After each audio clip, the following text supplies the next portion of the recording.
بلور صاحب کہاں سے شروع کریں گے جی اس بحث کے اوپر؟ بڑی معذرت چاہتا ہوں پروفیسر صاحب، میرے بھائی ہیں چھوٹے، میں بڑی معذرت چاہتا ہوں، بڑی ان سے معذرت چاہ کے یہ عرض کرنا چاہتا ہوں کہ یہ جو بھی ہے اگر اس نے فوج نے بنائے ہیں تو اس میں نمبر 2 ان کے بعد جو تھی وہ ٹیم جماعت اسلامی تھی جو ان کو لیڈ کر رہی تھی ان سب لوگوں کو بنانے میں. With due respect to my brother, بات یہ ہے کہ اگر میں نے جیسے پہلے کہا کہ جب تک سارے اسٹیک ہولڈر بیٹھ کے اس کا فیصلہ نہیں کریں، جیسے منیر صاحب نے کہا اس کا فیصلہ تبھی ہوگا. میں نے آپ کو پہلے یہی کہا تھا کہ صرف 2 ایجنسیوں میں صرف جماعت اسلامی جا کے وہی جلسے کر سکتی ہے، باقی کوئی نہیں جا سکے. ہم محمد ایجنسی بھی گئے ہیں اور ہم اورکزئی ایجنسی بھی گئے ہیں.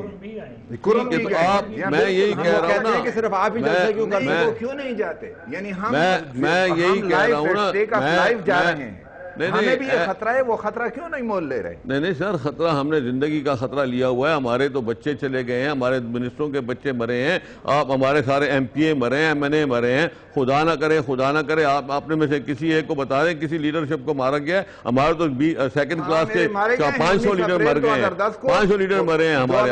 ہمیں آپ کیا کہتے ہیں؟ بات یہ ہے کہ میں بات کر رہا ہوں تو اس کے بعد یہ بات کرنا زیادہ بہتر ہوگا. میں نے پہلے یہی عرض کیا تھا طلعت بھائی کہ یہ جب ساری اسٹیک ہولڈر، میں نے اسٹیک ہولڈر میں اوپنلی بھی کہہ دیا کہ آرمی و آسائی کو بٹھائیں، سب کو بٹھائیں اور بیٹھ کے جیسے منیر صاحب نے کہا definitely this is the only way. اس کے بغیر کوئی راستہ نہیں ہے کہ یہ حل کرنا ہے تو یہ اس طرح ہوگا، اگر نہیں کرنا تو پھر اسی طرح ہی ہوگا کہ جماعت اسلامی جا سکے گی، باقی کوئی پولیٹیکل پارٹی نہیں جا سکے گی. سیدھی بات ہے، کیونکہ وہاں اپنے ایم این اے اپنے سینیٹر نہیں جا سکتے اور کیا جائے گا. ذرا منیر صاحب سے پوچھ لیتے یہ وہاں کے حالات بتا پائیں گے؟ میں ایک بات کہوں، یہ میرے دوست جو آپ سے تقاضا کر رہے ہیں کہ آپ یہ کریں، الیاس بلور میں نہیں کہہ رہا کہ آپ کریں، میں نے نہیں کہا، میں نے کہا اس کے سوا کوئی راستہ نہیں ہے. میں بیٹھے ہوئے، وہ صوبے میں بیٹھے ہوئے، ان کا یہ کام ہے کہ اسٹیک ہولڈرز کو ایک میز پہ لا کے بٹھائیں. میں نے یہ نہیں کہا کہ آپ کریں، طلعت صاحب نہیں کر سکتے. میں نے کہا جیسے منیر صاحب نے کہا ہے بالکل یہ بہت ضروری ہے، ایسے ہی ہونا چاہیے. طلعت بیچارہ کیا کرے گا؟ طلعت تو یہ ہمارا پروگرام نشر کر سکتا ہے، اس سے آگے طلعت نہیں جا سکتا. میں تو کہتا ہوں کہ ہم سب کو مل کے کرنا چاہیے. جی منیر صاحب بتائیے، یہ جو کہہ رہے ہیں کہ خاص جماعتیں جاتی ہیں وہاں پہ ایریا کے اندر. میں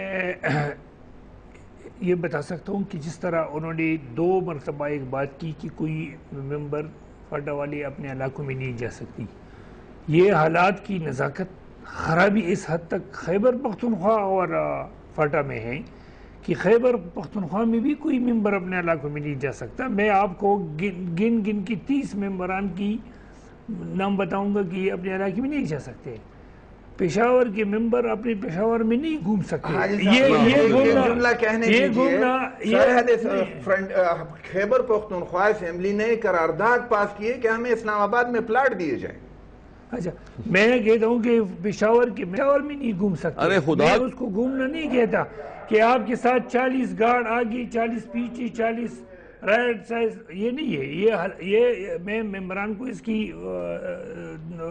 نہیں دے رہے. یہ حالات ہے، حالات کی وجہ سے. باقی ابھی پارٹیوں میں ہم نے جو یہ پولیٹیکل پارٹیز ایکٹ کا اس کے نفاذ میں جتنی ہم نے کوشش کی ہے فاٹا کی موجودہ ممبران نے، یہ ریفارمز میں اس لیے کی ہے کہ چلو یہ ایکٹیویٹیز وہاں شروع ہو جائے.